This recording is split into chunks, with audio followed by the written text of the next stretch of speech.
interessante do que ser um software livre, mais interessante do que toda a história do Linux como um produto colaborativo que deu certo, eu acho que o grande lance do Linus Torvalds, que foi o cara que fez isso daí, foi ter colocado isso na rede.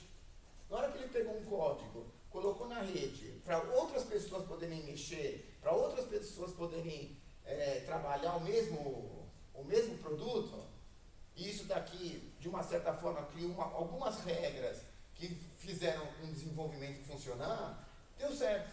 Né? Ele só chamou as pessoas. Né? Não é à toa que o Linux só nasceu com a entrada da internet. Né? Foi em 91 que a internet começou a ser disponibilizada para o resto do mundo. Aqui chegou em 95. Mas o Linux só aconteceu por isso. Porque as pessoas elas tinham condições de se juntas fazerem alguma coisa. Né? Muda para mim aqui. Porque aí a gente começa a entrar em dois conceitos. Um que é emergência. Né? Emergência tem um livro muito legal do Steve Johnson, que trata desse assunto que desde a emergência das formigas, como que isso daí cria, como conseguem se organizar de uma forma de baixo para cima, onde isso daqui realmente tem uma ideia de quase uma inteligência coletiva, e como os projetos eles podem acontecer, né, na internet, sendo que a rede mesmo ela vai se auto-organizando para criar. Né? Isso aconteceu no meta-reciclagem, isso aconteceu no Linux, isso está acontecendo em vários outros projetos que simplesmente tem assim, a boa vontade das pessoas em ter uma ideia comum que pode juntar e fazer coisas juntos. Né? E a gente tem comum, a gente está aqui discutindo inovação. Se a gente quer realmente fazer a inovação virar, nada mais do que colocar no campo de força e deixar emergir ideias novas. Cada um vai trazer sua contribuição e a gente vai trabalhando com contribuições e vamos criando uma outra agenda. Né? Eu acho que a partir daí, quer dizer, as coisas estão acontecendo nesse processo de emergência. E é um processo que vem de baixo para cima. Né? Se a gente começar a pensar nas empresas, as empresas que hoje estão querendo fazer marketing na internet, cada vez mais eles estão descobrindo que quem está mandando no departamento de marketing não é mais a empresa. Quem está mandando no departamento de marketing são as pessoas que estão em volta dessa empresa. Porque assim, se você fizer uma campanha ruim, na internet, em 2 segundos na internet alguém vai falar de você, vai criar uma comunidade, eu odeio não sei quem. Né? E às vezes isso tem um peso muito grande. Né? Mas fazia só um parênteses, quando eu estava trabalhando com os professores da GV e queria saber o que eles estavam fazendo, como é que estava indo, o primeiro lugar que eu ia era no Orkut, né? Porque tinha comunidades falando sobre tudo. A prova foi difícil, o dia foi horrível, eu odeio o fulano.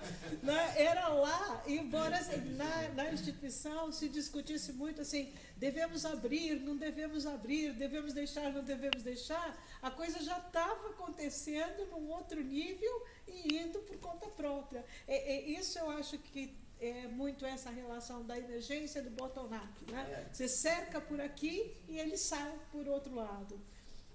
Uma coisa importante que a gente, assim, em 2007 começamos com um projeto chamado lixo eletrônico. Né? Toda essa história de meta-reciclagem, computadores velhos, a gente percebeu que trabalhar com inclusão digital, você quer que cada vez mais entre computadores no mercado, mas e aí, você vai fazer o que com o computador? A gente começou a ver que cada vez a gente tinha mais coisa velha em casa, que não tem mais utilidade, não tem onde descartar, não tem o que fazer com isso, tal. E aí a gente criou um coletivo chamado Lixo Eletrônico. E nesse coletivo, assim, a gente começou a escrever coisas, algumas práticas que seriam legais de como a gente podia descartar, o que deveria ser descartado, como deveria ser descartado. dar uma tentativa de conversa com as instituições, tal, como se pode fazer de uma forma melhor. Mas aí um dia a gente viu o projeto Lei, que é de 1990, mais ou menos, estava rodando lá no Congresso, mas tiraram o resíduos sólidos desse projeto Lei. Tinha um artigo 33 lá, tiraram porque acharam que não era relevante. E a gente, opa, é exatamente a nossa área, né? Então vamos juntar, fizemos um manifesto, esse manifesto colocamos na rede, em pouco tempo tinha umas 10 mil assinaturas, que não é nem um absurdo, 10 mil assinaturas, né? Nós estamos falando, ficha limpa teve muito mais, né? E com 10 mil assinaturas a gente conseguiu voltar o projeto lei, a gente conseguiu voltar ao artigo 33 e isso passou. Hoje tem uma legislação, que não sei se é a melhor legislação possível, mas uma legislação sobre resíduos sólidos, né? Isso foi feito com o quê? Com pessoas que têm interesse, né? Têm interesse no tema, que conseguem colocar isso daqui numa rede, chamar pessoas que têm o mesmo interesse. Então é uma coisa de baixo para cima, quer dizer, ninguém está colocando uma informação de cima para baixo, né? Quer dizer, a coisa tem que criar corpo, as pessoas vão entrando, aderindo a uma causa, e assim você consegue fazer uma política pública, né? Você consegue modificar políticas. Então, começamos a perceber que todas essas políticas públicas que a gente estava atuando, se conseguisse vir de baixo para cima, você consegue uma política participativa, né? Uma democracia participativa.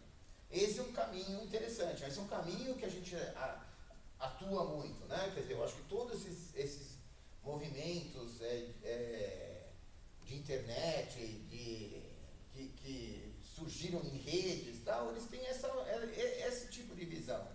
Então, toda hora eu estou recebendo e-mail da Avaz, que é uma plataforma para esse tipo de coisa, né? Para se criar causas e as pessoas poderem apoiar. E quando são coisas interessantes, tem um apoio muito grande, né? Então, estamos vendo também a emergência de crowdfunding, né? As pessoas criando projetos, e o dinheiro desse projeto ele pode ser alimentado via rede, via bottom-up, né? Que as pessoas estão financiando isso daí. É lógico que tudo são experimentos, não sabemos o quanto isso vai dar certo. Dá certo num caso, dá certo no outro, dá certo no outro, mas na escala ainda tenho dúvidas, né? Porque no final das contas, assim, esse crowdfunding, por enquanto está trabalhando com as mesmas pessoas, né? É a mesma redezinha que está dando dinheiro para esse tipo de projeto. Mas isso, quando isso começa a ampliar, quando isso começa a ampliar para a sociedade como um todo, aí eu acho que começa a dar certo, né? Por enquanto ainda a gente está experimentando. Next.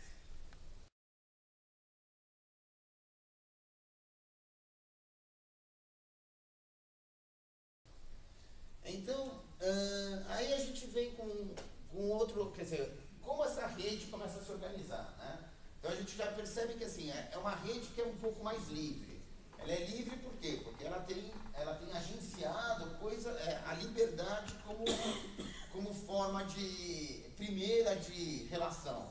Então, eu tenho condições de publicar, eu tenho condições de participar, eu tenho condições de fazer muitas coisas dentro da rede que antes não existia isso, né?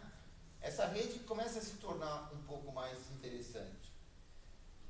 Esse termo TaaS vem é um livro de um cara chamado Hakim Bey, que eu não sei se o nome dele é verdadeiro ou não, eu acho que não.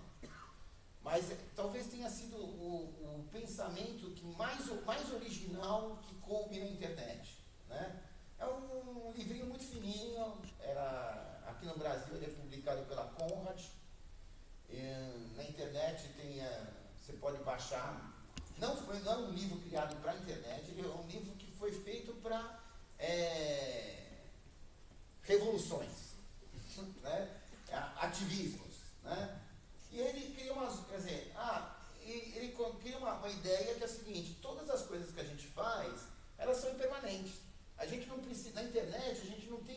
visão de longo prazo.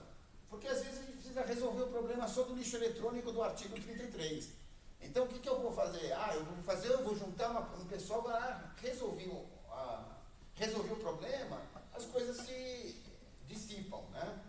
Então não é necessário que a gente venha criando, porque assim, é um pouco contrário do que a instituição, né? A instituição, ela tem longo prazo, ela tem permanência, ela tem uma vida, ela tem que dar resultado e tal. As ações revolucionárias, elas são ações que elas são impermanentes, né? A gente poderia falar em termos, por exemplo, do programa Acessa São Paulo, que do ponto de vista de inclusão digital, ele cumpriu sua missão. Está todo mundo incluído, ou grande parte está incluído. E que daqui para frente, ou ele vai reinventar uma outra missão, né? Ou ele não tem mais quem incluir. Né? Então é um projeto que tem começo, meio e fim, e tem um fim até de uma forma muito bonita, porque ele realizou sua missão. Eu acho que assim, a gente... Num certo sentido, claro. Num certo sentido, a gente deu cabo a isso, entendeu? Porque, realmente, quer dizer, a nossa missão era erradicar a exclusão digital.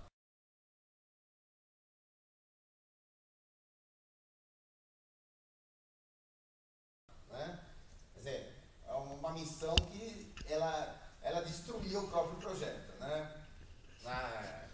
Só que é o seguinte, é lógico que ainda nós estamos muito longe de ter incluído todo mundo, né? Quer dizer, eu acho que ainda tem espaços, ainda gaps muito grandes, mas assim, é um gap do nosso país, é um gap cultural, é um gap educacional, ainda tem muita coisa para se fazer, mas a gente conseguiu modificar o que a gente chama de inclusão digital, né?